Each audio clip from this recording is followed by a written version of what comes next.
দেখেন, বাংলাদেশে আওয়ামী লীগের মতো সন্ত্রাসী সংগঠনের রাজনীতি করার কোনো অধিকার নাই। কারণ তাদের মাধ্যমে এই নিরস্ত্র ছাত্রদের রক্ত লেগে আছে তাদের হাতে। এই গণ অভ্যুত্থানে পাখির মতো গুলি করে তারা নিরস্ত্র ছাত্রদেরকে হত্যা করেছে।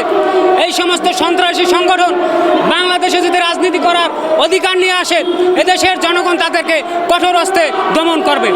আপনারা জানেন যে এই খুনি হাসিনা বাংলাদেশে জনগণের কাছে কোনো জবাবদিহিতামূলক কাজ করেনি। একের পর এক ধ্বংসযজ্ঞ এবং হত্যা, নির্বিচারে মানুষ হত্যা এবং গুম খুন সহ বিভিন্ন রকমের অপরাজনীতি বাংলাদেশে সে কায়েম করেছিল। তিনি আবার নাকি বাংলাদেশে রাজনীতি করার অধিকার রাখেন। তিনি একের পর এক উদ্দেশ্যপ্রণোদিতভাবে বাংলাদেশে কল রেকর্ড ফাঁস করতেছে। তার কল রেকর্ড ফাঁস করার পিছনে আমরা কিছু মনে করি না, কারণ শয়তানের শয়তানি চলবে। এবং তারই সাথে সাথে এই যে উপদেষ্টা, তাদেরকেও আমি কিছু বলতে চাই। এই উপদেষ্টারা বিতর্কিত ব্যক্তিদেরকে বাংলাদেশে উপদেষ্টা পদে নিয়োগ দিয়েছে।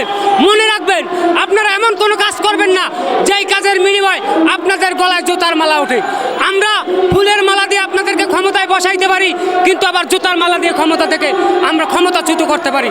কাজেই আপনারা যেই সমস্ত বিতর্কিত কাজ করতেছেন, এই কাজের কিন্তু আমরা কিন্তু জবাব চাবো। এবং এই যে 3 মাস গত হয়ে যাচ্ছে, বাংলাদেশের যেই সমস্ত মৌলিক সমস্যাগুলো ছিল, এগুলো কোনো সমাধানের দিকে আপনারা আগাইতেছেন না।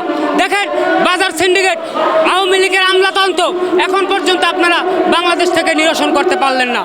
আওয়ামী লীগ যে আমলাতন্ত্র বাংলাদেশে কায়েম করেছিল, প্রত্যেকটা জায়গায় দলীয়করণ করেছিল, সেই আমলাদেরকে এখন পর্যন্ত আপনারা অপসারণ করতে পারেননি, বাজার সিন্ডিকেট ভাঙতে পারেননি। তাহলে আমি বলবো, আপনারা 3 মাস যে আছেন ক্ষমতায়, আপনারা ব্যর্থ। আপনারা যদি দেশ চালাতে না পারেন, তাহলে আপনারা জনগণের কাছে মাপ চেয়ে আপনারা পদত্যাগ করেন।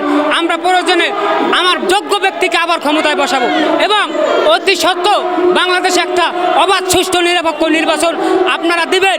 এবং এই অন্তর্বর্তীকালীন সরকারের কিন্তু সংবিধান সংস্কার করার কোনো নাই, কিন্তু অন্তর্বর্তীকালীন সরকার একটা পারে, বাংলাদেশের আইন সংস্কার করতে পারে। এজন্য বলবো, অন্তর্বর্তীকালীন সরকার যারা আছেন, আপনারা বাংলাদেশের আইন সংস্কার করে দিয়ে যাবেন, বিচার বিভাগ স্বাধীন রাখবেন, নয়তোবা যে সরকার আসবে সেই সরকারই কিন্তু টেকটেটার হবে।